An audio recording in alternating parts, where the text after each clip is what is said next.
அனைவருக்கும் ஜெய் ஸ்ரீ சாய். அத்தியாயம் 3 பாபாவுடைய தாய் அன்பு வரைக்கும் நம்ம பார்த்துருக்கோம்.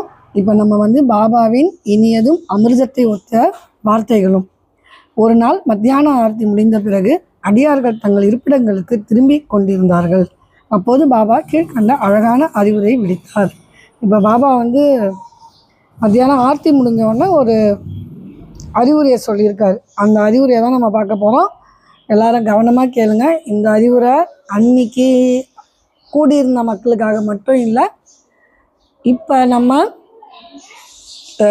நமக்கும் தான் இந்த அறிவுரை. இப்போ யாரெல்லாம் நம்ம கேட்டுட்ருக்கோமோ அவங்களுக்கெல்லாம் தான் இந்த அறிவுரை. சரியா? இப்போ போகலாம். நீங்கள் எங்கு வேண்டுமானாலும் இருங்கள், என்ன வேண்டுமானாலும் செய்யுங்கள்.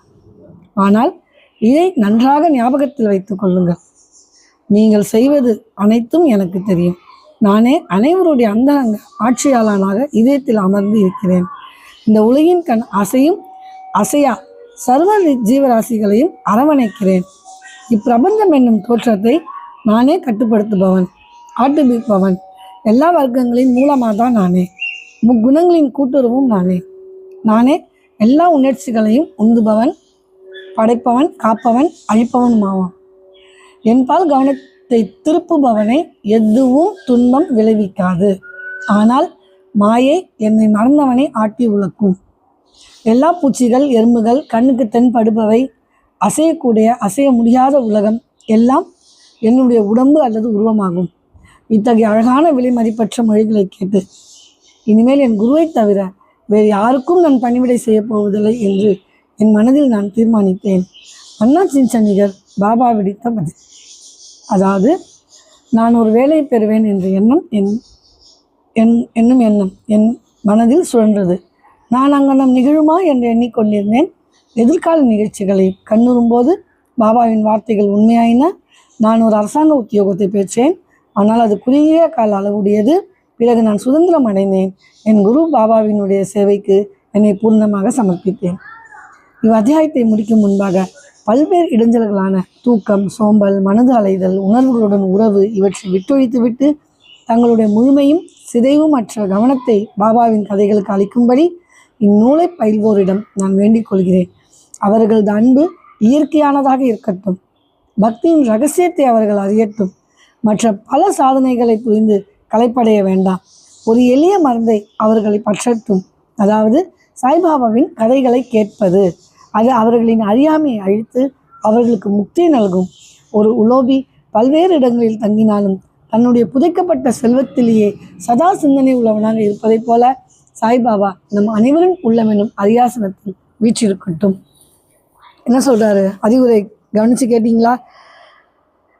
எங்கு வேண்டுமானாலும் செல்லுங்கள், என்ன வேணாலும் செய்யுங்க. ஆனால் ஒன்று மட்டும் ஞாபகத்தில் வச்சுக்கோங்க, நீங்கள் செய்கிறது எல்லாம் எனக்கு தெரியும் அப்படின்னா என்ன அர்த்தம்?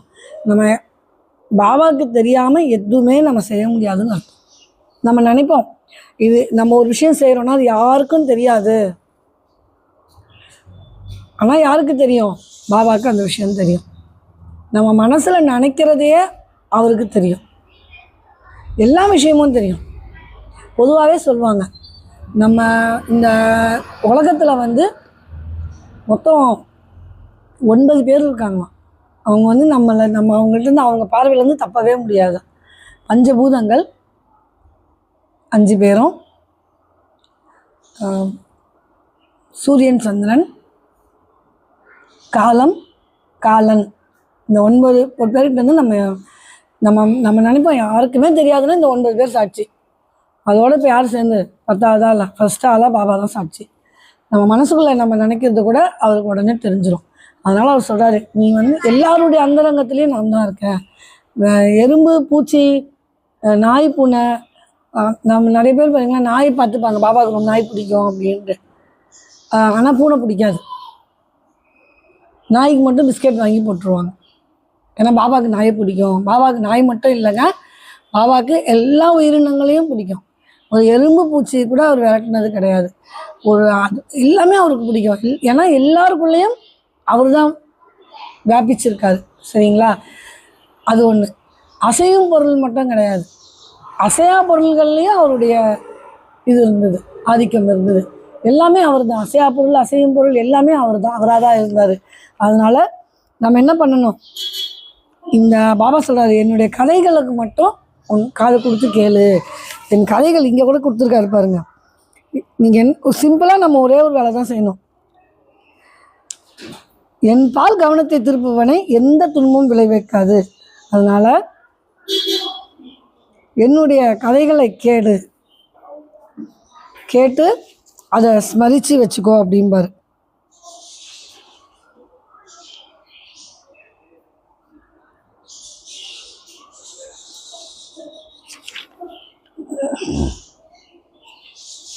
அப்போ இந்த மாதிரியான அழகான கதைகளை கேட்டுட்டு அவர் ஈஸியாக சொல்கிறாரு. என்ன சொல்கிறாரு, பக்தியின் ரகசியங்களை அவர்கள் அறியட்டும், மற்ற பல சாதனைகளை புரிந்து கலைப்படைய வேண்டாம், ஒரு எளிய மறந்தை அவர்கள் பற்றட்டுமா. அதாவது சாய்பாபாவின் கதைகளை கேட்பது இது அவர்களின் அறியாமையை அகற்றி அவர்களுக்கு முக்தி நல்கும். முக்திங்கிறது எவ்வளோ பெரிய விஷயம். எப்போ முக்தி கிடைக்கும்? ஆசைகளெல்லாம் பற்றற்று இருந்தால் தான் முக்தி. அதெல்லாம் பெரிய லெவலில் ஆன்மீகத்தில் வந்து ஹையஸ்ட் லெவல் அதுதான். இந்த ஜென்மமே வேண்டாம்ப்பா அப்படின்னு முக்தியை தேடி அலையிறது. அது எப்படி கிடைக்கும்னா, நம்மளுடைய பாபாவின் கதைகளை கேட்டாலே ஈஸியாக கிடச்சிருமா. அது அந்த அளவுக்கு வந்து அவ்வளோ ஈஸி. கதை கேட்குறது ரொம்ப ஈஸி. ஆனால் எப்படி கேட்கணும்? கவனமாக கேட்டு அதை கிரகித்து நம்ம மனசில் ஆழமாக பதிய வச்சுக்கணும். அது இந்த கதையெல்லாம் கேட்டவுடனே, இந்த பாபாவுடைய மொழிகள் கேட்டவுடனே இந்த ஹேமந்த் பந்துக்கு வந்து ரொம்ப ரொம்ப மனசு அப்படியே குளிர்ந்து போயிடுச்சு. அவர் சொல்கிறாராம், இனிமேல் இந்த மாதிரி பாபாவை தவிர வேறு யாருக்குமே என் வாழ்நாளில் நான் சேவை செய்ய மாட்டேன், இனிமேல் எனக்கு எல்லாம் பாபா தான் அப்படின்னு பாபா கிட்ட சரணாகதி அடைஞ்சார்.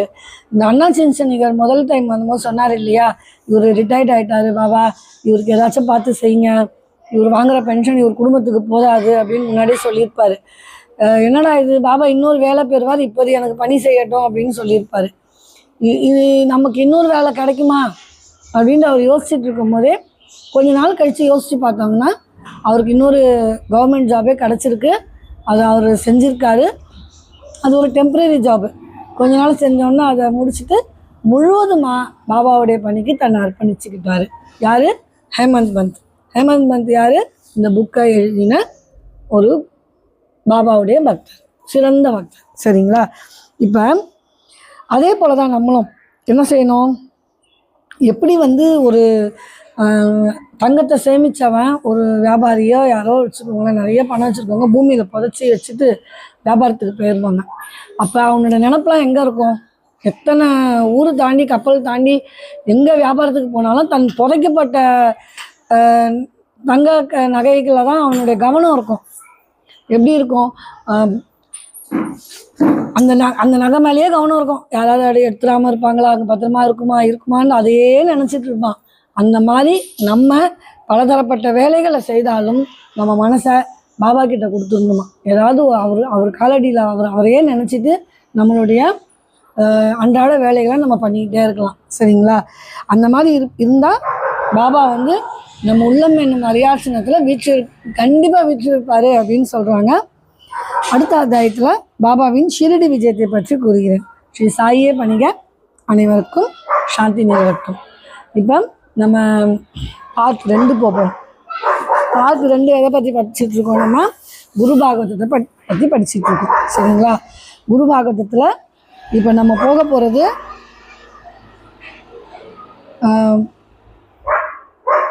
19 மற்றும் 20.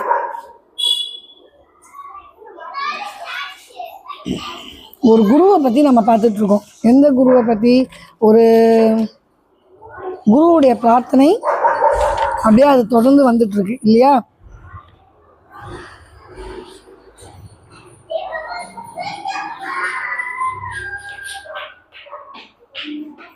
பத்தொம்போது 20 உங்கள் புனித தன்மையை கண்ணுறும் போது அனைவரும் வாயெடுத்து போகின்றனர். உலக பாலைவனத்தில் எங்கிருந்து இவ்வாறு குளிர் வெள்ளம் பாய்கிறது என்று வியக்கின்றனர். நீங்கள் ஸ்ரீஹரியின் புனித கருணையின் உருவகம். கருணைத்தான் உங்கள் தன்மையின் சாராம்சம். நீங்கள் உங்கள் அடியவரின் பல பாவங்களை கணக்கில்லாத முறை மன்னித்து அருள் குரு பிரார்த்தனை நம்ம சொல்கிறோம் பாபாட்டே இல்லை ஒரு குரு கிட்டே என்ன சொல்கிறோம், உங்கள் புனிதத்தன்மை கண்ணுறும் போது அனைவரும் வாயெடுத்து போகின்றன. ஒரு பெரிய பாலைவனத்தில் நமக்கு சில்லுன்னு தண்ணி கிடச்சா எப்படி இருக்கும், அந்த மாதிரி இருக்குமா குருவுடைய கிருபா. நம்ம மனசில் அவருடைய கிருப்பை ஏற்படும் போது நமக்கு அந்த அளவுக்கு நம்ம மனசு வந்து குளிர்ந்து போகும் அப்படிங்கிறாங்க. என்ன, நீங்கள் ஸ்ரீஹரியின் புனித கருணையின் உருவகம். பாபா அவங்கள குருவை சொல்கிறாங்க. ஸ்ரீஹரின்னு யாரு? பெருமாள், பகவான், கடவுள் தான். அவரை சொல்லும் போது அவங்களுடைய புனித கருணையின் உருவகமாக, கருணைத்தான் உங்கள் தன்மையின் சாராம்சம். அவ்வளவு கருணை உண்டானவர் வந்து குருவால் வந்து கோபிக்கவே முடியாது, கோபிக்கவே முடியாது அவங்களால. இன்னும் சொல்லப்போனால் ஒரு இடத்துல சச்சரித்திரால கூட இருக்குது, குருமார்கள் வந்து பாபா வந்து எப்படின்னு பார்த்தீங்கன்னா நல்ல தெளிஞ்ச பக்தரை விட இன்னும் தெரியாமல் இருக்கிற பக்தர்கள் மேலே தான் அதிகமான கருணையை காட்டுவாங்களாம். எப்படி ஒரு கிளாஸ் டீச்சர் வந்து நல்லா படிக்கிற குழந்தை நல்லா படிக்கிறா புரிஞ்சுப்பா அப்படின்னா கொஞ்சம் கண்டுக்க மாட்டாங்க, கொஞ்சம் வீக்காக இருக்கிற குழந்தைய அதிகமாக கான்சன்ட்ரேஷன் பண்ணுவாங்க. ஒரு நல்ல டீச்சர் என்ன நினைப்பாங்க, நம்ம கிளாஸில் இருக்கிற அத்தனை குழந்தைங்களும் பாஸ் ஆகணும்னு நினைப்பாங்க நம்ம சப்ஜெக்டில். கரெக்டாக ஒரு டீச்சர் மேக்ஸ் டீச்சர்னால் என்னுடைய கிளாஸில் வந்து ஒரு 50 பிள்ளைங்க இருக்காங்கன்னா 50 பேர் மேக்ஸில் வந்து பாஸ் ஆகணும் அப்படின்னு நினைப்பாங்க. அதில் 5 பிள்ளைங்க 100க்கு 100 எடுக்குதுன்னு வச்சுக்கோங்களேன். டீச்சர் அந்த 5 பிள்ளைங்க மேலே கவனத்தை கம்மியாக செலுத்துவாங்க. ஏன்னா டீச்சருக்கு தெரியும் அந்த 5 பிள்ளைங்களும் 100க்கு 100 எடுத்துரும் கணக்கில் மேக்ஸில் அப்படின்ட்டு. ஆனால் இந்த 10 மார்க் 20 மார்க் எடுக்கிற பிள்ளைங்க மேலே அதிகமாக கவனம் செலுத்துவாங்க. ஏன்னா அந்த குழந்தைங்களுக்கு தெரியலையே, எப்படியாச்சும் இந்த குழந்தைக்கு நம்ம சொல்லிக் கொடுக்கணும், எப்படியாச்சும் இந்த குழந்தைய பாஸ் பண்ண வச்சிடணும் அப்படின்னு நினைப்பாங்க. அந்த மாதிரி எண்ணம் உள்ளவங்க தான் குருமார்கள்லாம். பாபாவும் அப்படி தான். அவங்க வந்து நினைப்பாங்களாம், ஐயோ இந்த குழந்தைக்கு இன்னும் கொஞ்சம் நல்ல பக்தி உள்ளவனாக இருக்கானே, ஆனால் இன்னும் அவனுக்கு விவரம் பத்தலையே, இப்படி தப்பாக புரிஞ்சுக்கிறாங்களே, தப்பாக பேசுகிறாங்களே. பேசிக்காக எல்லாருமே நல்லவங்க தான். அவங்க குணங்கள் மாறும்போது அப்படியே கடவுளுக்கு அவங்க மேலே இன்னும் ரொம்ப இறக்கம் வருமா, இவனை எப்படியாச்சும் நம்ம திருத்திடணும், எப்படியாச்சும் இவனுக்கு நல்ல வழி காமிச்சிடணும் அப்படின்னு சொல்லிட்டு இன்னும் நிறைய அனுபவங்களை அவங்களுக்கு தான் நிறைய செய்வார். இந்த 100க்கு 100 எடுக்கிற பிள்ளைங்க வந்து அப்படியே பாபா டீச்சரை பார்த்துக்கிட்டே தான் இருக்கும். டீச்சர் நம்ம கிட்டே வர மாட்டேங்கிறாங்களே, நம்மள்கிட்ட பேச மாட்டேங்கிறாங்களே, நம்மள்கிட்ட அன்பாக கூப்பிட மாட்டேங்கிறாங்களே, நம்மள்கிட்ட எதையும் ஷேர் பண்ண மாட்டேங்கிறாங்களே அப்படின்னு நமக்கு தோணும். ஆனால் இந்த மார்க் கம்மியாக எடுக்கிற பிள்ளைங்கள்ட்ட தான் அதிகமாக டீச்சர் வந்து அவங்கள தான் பக்கத்தில் கூப்பிட்டு வச்சு பேசுவாங்க. அந்த மாதிரி தான் குருவும். யார் நிறைய தவறான பாதையில் போகிறாங்களோ அவங்களுக்கு நிறைய அனுபவங்களை கொடுப்பாங்களாம். நிறைய அனுபவங்களை கொடுத்து அவங்க கூடவே இருக்கேன்னு பாபா ப்ரூஃப் பண்ணுவாங்க ஒவ்வொரு தடவையும். அவங்களுக்கு பாருங்களேன் நிறைய கனவு வரும், ஆனால் ஒரு கனவையும் மதிக்க மாட்டாங்க. நான் நிறைய பேரை கேட்டிருக்கேன், அந்த மாதிரி நிறைய பாபா கனவுல வந்தார், இப்படி சொன்னார், அப்படி செஞ்சார் அப்படின்பாங்க. அப்போ நீ அந்த மாதிரி செய்ய வேண்டியது தானே அப்படின்னா, அது எங்க மேடம் நம்ம செய்கிறது அப்படின்னு விட்டுருவாங்க. அந்த மாதிரி ஒரு பாபாவுடைய நல்ல பக்தர்களுக்கு ஒரு கனவு வந்ததுன்னா அதை பாபாவுடைய ஆர்டராக எடுத்து செயல்பட்டுருவாங்க. பாபா வந்தார், கனவுல வந்தார், கொஞ்சோண்டு இடம் கேட்டார், அந்த இடத்த பாபாவுக்கு டக்குன்னு கொடுத்தாச்சு, ஒரு கோவில் எழும்பியாச்சு. இன்னொரு அம்மாவும் சொன்னாங்க, பாபா வந்து எனக்கு மதுரையில் இருக்கேன், இந்த மாதிரி எனக்கு கோவில் கட்டுன்னு சொன்னார் பாபா கனவுல வந்து அப்படின்னாங்க. அப்போ என்ன சந்தோஷமா, உங்களுக்கு இடம் இருக்கலாம், எனக்கு இடம் இருக்குது, ஆனால் என் இடத்துக்கு எங்கே நான் கோவில் கட்டலான்னு நினச்சிருக்கேன்னா அது எழுத்தாப்புலேயே ஒரு அம்மன் கோயில் இருக்குது, அவங்க எங்களை கட்ட மறுக்கிறாங்க, நீ கட்டக்கூடாதுன்னு சொல்கிறாங்க, அதனால் விட்டுட்டேன் நான் அப்படிங்கிறாங்க. அப்போ வந்து பாருங்க பாபா அதுதான். அப்போ பாபா திரும்ப அவங்கள்ட்ட போகிறாரு. நிறைய பேர் பாபாவை வந்து அவருடைய ஒரு குருவுடைய சொல்ல கேட்காதவங்களுக்கு குரு அதிகமாக அவருடைய இறக்கத்தை காமிக்கிறார். அவருடைய கருணை அவங்க மேலே தான் ரொம்ப அதிகமாக இருக்குது. நமக்கு தூரத்துலேருந்து பார்க்குற நமக்கு அப்படி தெரியும். எப்படி தெரியும்? நம்ம இவ்வளோ டிவோட்டடாக இருக்கோம், நம்மக்கிட்ட பாபா வந்து எதுவுமே பேச மாட்டேங்கிறாங்க, அவன் வந்து ஏனோ தானோன்னு இது பண்ணுறாங்க, இவ்வளவு நல்ல எண்ணம் கூட இல்லை அவன்கிட்ட, அவன்கிட்ட பாபா விழுந்து பேசுகிறாரு, அவர் கனவுல தான் பாபா அடிக்கடி போகிறாரு அப்படின்னு தோணும். எதுக்கு போகிறாரு? அவன் பேசிக்காக நல்ல எண்ணம் உடையவன், அவன்கிட்ட பாபா அதிகமாக போய் பேசினார்னா அந்த பக்தியில் அவன் திருந்திடுவான், நல்ல வழிக்கு வந்துடுவான், நல்ல பாதையை காமிச்சு விட்டால் அந்த பாதையை அவன் பிடிச்சிப்பான் அப்படிங்கிற நோக்கத்தில் தான் குருமார்கள் வந்து கருணை, எப்படி பெரிய பாலைவனத்தில் குளிர்ந்த தண்ணி மாதிரியாம் குருவுடைய கருணை நம்ம மேலே வந்து வீசும் அப்படிங்கிறது தான் இந்த 19-20 ஸ்லோகத்துடைய அர்த்தம். சரிங்களா? அந்த ஸ்லோகம் பார்த்தீங்கன்னா திரும்ப சொல்கிறேன், இது ஒடியா மொழியில் இருக்குது. இந்த ஒடியா மொழி வந்து நமக்கு தெரியாது. ஸோ சில ப்ரொனவுன்சியேஷனில் தப்பு இருந்தால் தயவுசெய்து அதை பொருட்படுத்தாதீங்க. கொஞ்சம் கொஞ்சமாக நானும் இதை ப்ராக்டிஸ் பண்ணிகிட்ருக்கேன். கூடிய விரைவில் நல்ல ப்ரொனவுன்சியேஷனோட தர்றதுக்கு முயற்சி பண்ணுறோம். சரிங்களா?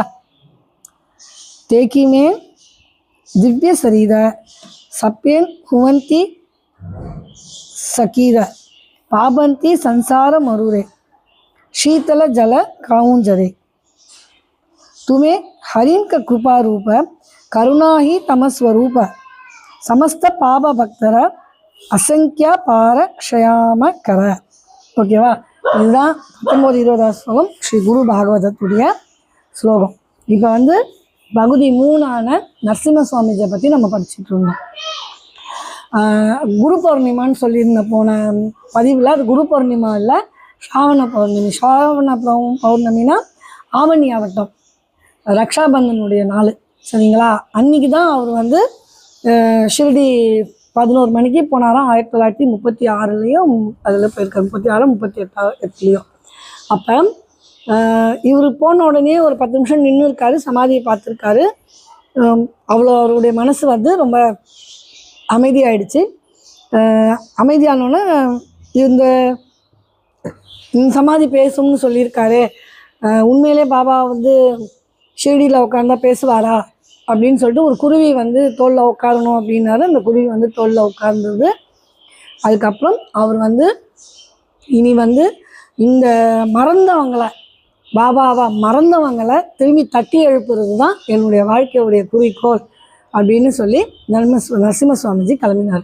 ஃபஸ்ட்டு எங்கே கிளம்பினார்? அவர் மகாராஷ்டிரா, முதல்ல ஷிரடியில் பாபா கூட வாழ்ந்தவங்களை லிஸ்ட் எடுக்க ஆரம்பித்தார். லிஸ்ட் எடுத்து ஒவ்வொரு பக்தராக போய் பார்த்து ஒவ்வொரு பக்தர்கிட்டையும் பேசி அவங்கள தட்டி எழுப்பினார். ஓ, இவ்வளோ உங்களுக்கு பண்ணியிருக்காரா? அப்போ நீங்கள் அவரை எப்படி பார்த்துக்கணும்? இப்போ நீங்கள் அவருக்கு ஆர்த்தி பண்ணணுமா இல்லையா, பூஜை பண்ணணுமா இல்லையா அப்படின்னு சொல்லி ஒவ்வொருத்தரையும் ஷிரடியில் இருக்கிற மக்களை முதல்ல தட்டி எழுப்பினார். எல்லாரையுமே ஆர்த்தி பண்ண வச்சார். பாபாவுடைய அஷ்டோத்திர சத நாமாவளி, சகசிர சத நாமாவளி இதெல்லாம் நரசிம்ம சுவாமிஜி எழுதினது தான். எப்போ 1936-38லேயே எழுதிட்டார். இதெல்லாம் அவர் எழுதி எல்லாரையும் முதல்ல ஷிரடி மக்களை பூஜை பண்ண வச்சார். அதோடு நிறுத்தாமல் பாபாவுடைய நெருங்கிய பக்தர்களான தாஸ்கனு மகாராஜிட்ட, ரேகே எல்லாரையும் போய் பார்த்து திரும்ப அவங்கள பாபா பக்கம் கொண்டு வந்தார். நரசிம்ம சுவாமிஜி அன்னைக்கு பாபா கோயிலுக்குள்ளே போயிருக்காட்டி நம்ம உலகமே இந்த மகானை கொண்டாட தவறி இருப்போம். நம்ம அறிவுக்கு இன்னைக்கு நம்ம இவரை பற்றி பேசுறதுக்கு வாய்ப்பே இருந்திருக்காது. அந்த மாபெரும் வாய்ப்பை பாபா நரசிம்ம சுவாமிஜி மூலயமா தான் இந்த உலகத்துக்கு கொடுத்தாரு. அது செகண்ட் இன்னிங்ஸ் மாதிரி கிட்டத்தட்ட. எல்லாரும் பாபாவை மறந்து அவங்கவுங்க வேலைகளை ஈடுபட்டிருந்த நேரம் அது. ஒரு 10 பேர் கூட இல்லை சமாதி மந்திரில். ஒரு ரக்ஷாபந்தன் அவ்வளோ பெரிய மகாராஷ்டிராவுடைய அது வந்து ஒரு திருவிழா. ரக்ஷாபந்தன்கிறது அவ்வளோ பெரிய விமர்சையாக கொண்டாடக்கூடிய ஒரு ஃபெஸ்டிவல் ஃபங்க்ஷனில் 10 பேர் கூட பாபா கிட்ட இல்லாமல் இருந்த காலகட்டத்தில் திரும்ப எல்லாரையுமே அவர் சேர்த்து ஒவ்வொரு பக்தரையாக போய் பார்த்து அவங்க பாபா பற்றி அவங்க சொல்லும் போது எல்லாம் கேட்டு அதெல்லாம் நோட்ஸ் எழுதி திரும்ப அவங்களே மடக்கி அவரே கோயிலுக்கு வர வச்சார். அவருடைய தாஸ்கனு மகாராஜுடைய உதவியோட நெருங்கிய நண்பரானவராம். பாபாவுடைய ஒரு ஃபோட்டோ பிரிண்ட் போட்டு தெருவா மும்பையில், நாக்பூரில், அவுரங்காபாத்தில், பக்கத்து ஊரில், இந்த மாதிரி எல்லா மாவட்டத்துலேயுமே அவர் போய் எல்லாருக்கிட்டேயுமே பாபாவுடைய ஃபோட்டோ எடுத்துகிட்டு போய் அவரை எல்லாரும் ஞாபகப்படுத்தி விட்டார். அந்த பெருமை வந்து நரசிம்ம சுவாமிஜி தான் சேரும். அது மட்டும் இல்லாமல் அதுக்கப்புறம் தமிழ்நாட்டுக்கும் வந்தார். தமிழ்நாட்டுக்கு வந்து கோயம்புத்தூரில், மயிலாப்பூரில் பாபாவுடைய உருவப்படத்தை வச்சு அவரை வந்து தெரியப்படுத்தினார். எல்லார்ட்டையுமே தெரியப்படுத்தி மயிலாப்பூரில் தான் ஃபஸ்ட்டு அவரை வந்து எல்லாருக்குமே தெரியப்படுத்தினார். பாபாவை தெரியப்படுத்தி பாபாவுடைய மோதிரம், டாலரு, சின்ன ஃபோட்டோ இதெல்லாம் அறிமுகப்படுத்தினது நரசிம்ம சுவாமிஜி தான். மக்கள் ஏதாவது கொடுத்தா தான் வருவாங்க, இவர் என்னமோ கொடுக்குறாரு அப்படின்னு சொல்லிட்டு வருவாங்கன்ட்டு எல்லாருக்குமே அதை ஃப்ரீயாக பாபாவை வந்தால் பாபாவுடைய டாலரு, பாபாவுடைய பென்னு, அந்த மாதிரி நிறைய பாபாவுடைய டாலரு, மோதிரம்லாம் லாக்கெட் சிஸ்டத்தை கொண்டு வந்ததே நரசிம்ம சுவாமிஜி தான். இன்றைக்கி வந்து ஆல் இண்டியா சாய் சமாஜ் அப்படிங்கிற ஒரு இயக்கத்தை ஆரம்பித்து ஆல் இந்தியா சாய் சமாஜ் ஃபுல்லாக இந்தியா ஃபுல்லாக இருக்கிற மக்களை, பாபாவுடைய பக்தர்களை வந்து ஒன்று திரட்டினார் அவர். இன்னைக்கு நம்ம மூளைக்கு மூளை நம்ம இருக்கோம், பாபா கிட்ட இருக்கோம், எல்லா பக்கத்துலேயும் நம்ம இருக்கோம். ஒரு இப்போ பூந்தமல்லின்னு எடுத்துக்கிட்டால் இங்கே ஒரு 4 கோவிலாச்சும் இருக்கும். சவிதா ஹாஸ்பிட்டல் கிட்ட ஒன்று இருக்குது, சென்னீர் குப்பத்தில் ஒன்று இருக்குது, மாங்காடுலேருந்து உள்ளே வந்தால் அங்கே ஒரு கோவில் இருக்குது, இன்னும் உள்ளே வந்தால் இங்கே இருக்கிற ஸ்ரீசாய் கோவில் இருக்குது ஸ்ரீனிவாசா நகரில். இந்த மாதிரி ஒரு ஏரியா எடுத்துக்கிட்டால் ஒரு 4-5 கோவில் இருக்குது. எப்படி சாத்தியமாச்சு? நரசிம்ம சுவாமிஜியால் தான் சாத்தியமாச்சு. அவருக்கு இந்த இடத்துல நம்ம ஒரு நன்றி கலந்த ஒரு வணக்கத்தை நம்ம அவருக்கு தெரிவிக்கணும். அவர் இல்லைன்னா இன்றைக்கி நாம் இங்கே இல்லை, நாமளும் இல்லை, நம்ம பாபாவுடைய பக்தர்களாக நம்ம இந்த உலகத்தில் நம்ம நடமாடி இருக்கவே முடியாது. அவர் நம்ம அறிவுக்கே எட்டியிருக்க மாட்டார். பாபா அவரை தேர்ந்தெடுத்தார். நரசிம்ம சுவாமிஜி தான் சரியான ஆளுன்ட்டு. அப்போ சுவாமிஜிக்கு வயசு என்ன தெரியுமா? 60க்கு மேலே. சுவாமிஜியால் நடக்கவே முடியாதாங்க. இன்றைக்கி தான் இவ்வளோ வண்டி, அவ்வளவு கோட்டீஸ்வரர் அவரால் நடக்கவே முடியாதான். முட்டி வலி அப்படியே இருக்குமா. மனம் பரப்பு மலரில் படிங்க, அப்படி முட்டி வலிக்குமா. இன்றைக்கி நம்ம பக்கத்து தெருவில் இருக்கிற கோவிலுக்கு போகிறதுக்கு கூட அவ்வளோ யோசிக்கிறோம், நடக்க முடியலம்மா அப்படின்றோம். அந்த முட்டி வலியை பொருட்படுத்தாமல் அவர் நடந்து தான் போய் எல்லா பிரச்சாரமும் பண்ணியிருக்காரு. எதுக்காக பண்ணார்? அவ்வளோ கஷ்டம் என்னத்துக்கு படணும்? அவருடைய மனசு சாந்தி அடைஞ்சிருச்சுன்னா முடிச்சிருக்க வேண்டியது தானே. அவர் அந்த மனசாந்தியை தேடி தானே ரமணருடைய ஆசிரமத்திலேருந்து உபாசனி மகாராஜ் ஆசிரமம் வரைக்கும் கஷ்டப்பட்டார். 18 வருஷம் கஷ்டப்பட்டுருக்காருங்க. 1 வருஷம் 2 வருஷம் இல்லை, 18 வருஷம் கஷ்டப்பட்டது எதுக்காக? அவருக்கு மன அமைதி வர்றதுக்காக. அந்த மன அமைதி அந்த மனசில் பாபா கிட்ட போன அடுத்த க்ஷணம் அவருக்கு கிடச்சிருச்சு. அதோடு அவர் நிம்மதியாக இருந்திருக்கலாம்ல. அப்படி இல்லை, அவர் பாபாவை கொண்டு எல்லாத்தையும் சேர்க்கணும் அப்படின்னு நினச்சாரு. இந்த யூடியூபுடைய நோக்கமும் அதுதான். உங்க எல்லார்ட்டையும் பாபாவை கொண்டு சேர்க்கணும். பாபா உங்க இல்லத்துல, உங்க உள்ளத்துல வந்து வீற்று இருக்கணும். நீங்களும் பாபாவுடைய இல்லத்திற்கு போகணும், அவரோட நீங்களும் சேரணும். நாம் ஒரு அடி எடுத்து வச்சா பாபா 7 அடி எடுத்து வைப்பார். அந்த முதல் அடியை நம்ம இந்த குரு பௌர்ணிமா தினத்துலேருந்து எடுத்து வைப்போம். அடுத்த பதிவில் இன்னும் நிறையா விஷயங்களை நம்ம தெரிஞ்சுப்போம். எல்லாருக்கும் ஜெய் ஸ்ரீ சாய்.